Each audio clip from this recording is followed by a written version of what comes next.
Hello everyone, আসসালামু আলাইকুম।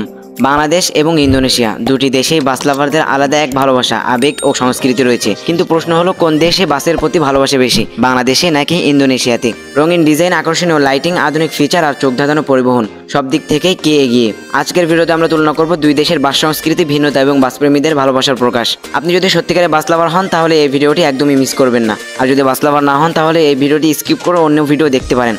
তো যারা বাস লাভার, এই ভিডিওটি শেষ পর্যন্ত দেখুন এবং আপনার মতামত কমেন্টের মাধ্যমে জানিয়ে দিন কোন দেশ বেশি এগিয়ে, বাংলাদেশ নাকি ইন্দোনেশিয়া। তো আজকে সম্পূর্ণ ভিডিও জুড়ে আহমেদ আনলাইসের পক্ষ থেকে আমি রয়েছি সাজিদ হাসান। বাস রিলেটিভ যে কোনো তথ্য সবার আগে পেতে সাবস্ক্রাইব করুন আমাদের ইউটিউব চ্যানেলটি, যুক্ত হয়ে যান আমাদের এসবিএল ফ্যামিলিতে। তো চলুন শুরু করা যাক আজকের ভিডিও।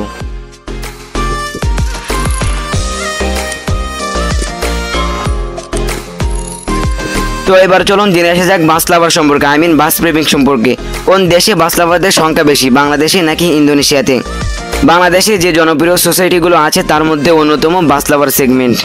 বাংলাদেশ এবং ইন্দোনেশিয়া দুই দেশে বাস একটি জনপ্রিয় পরিবহন মাধ্যম। তবে বাস লাভার বা বাস প্রেমিক সংখ্যা তুলনা করা কিছুটা কঠিন, তবে কিছু বিষয় বিবেচনা করলে এটা ধারণা পাওয়া যায়। বাংলাদেশে বিশেষ করে বিডি বাস লাভার নামে ফেসবুকে অনেক বড় একটি বাস ফ্যান গ্রুপ রয়েছে।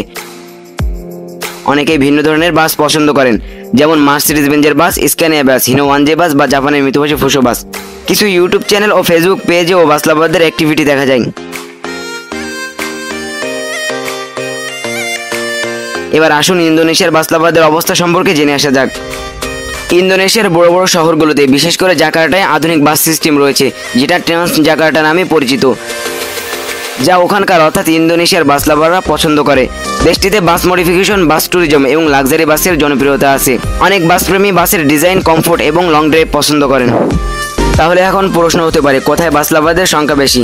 তার উত্তর, 2023 সাল পর্যন্ত ইন্দোনেশিয়াতে সবথেকে বেশি বাস লাভার ছিল বলে ধারণা করা হয়, কেননা লোকসংখ্যা ও অনুরাগীদের উপস্থিতি বেশি ইন্দোনেশিয়াতে, এবং সেখানে বাস কমিউনিটি এবং লাক্সারি সংস্কৃতি এবং ইউটিউবে অনেক বাস রিভিউ চ্যানেল দেখা যেত, যেটা বর্তমান সময়ে তেমন আর দেখা যায় না। তবে বর্তমান সময়ে কিন্তু বাংলাদেশে বাস লাভারদের সংখ্যা দিন দিন বেড়েই চলেছে। তবে এখন কিন্তু বাংলাদেশে গ্রামগঞ্জে, হাটবাজারে, শহরগুলোতেও বাস লাভারদের সংখ্যা দিন দিন বেড়েই চলেছে, এবং ফেসবুকে আপনি অসংখ্য গ্রুপ পেয়ে যাবেন বাস প্রেমিকদের। তো বর্তমান সময়ে সব থেকে বড় যে গ্রুপটা রয়েছে সেটির নাম বাস লাভার। তো আজকের মতো ভিডিও থেকে বিদায় নিচ্ছি, আহমেদ আনলাইসের পক্ষ থেকে আমি সাজিদ হাসান। বাস রিলেটিভ যে কোনো তথ্য সবার আগে পেতে সাবস্ক্রাইব করুন আমাদের ইউটিউব চ্যানেলটি, যুক্ত হয়ে যান আমাদের এসবিএল ফ্যামিলিতে।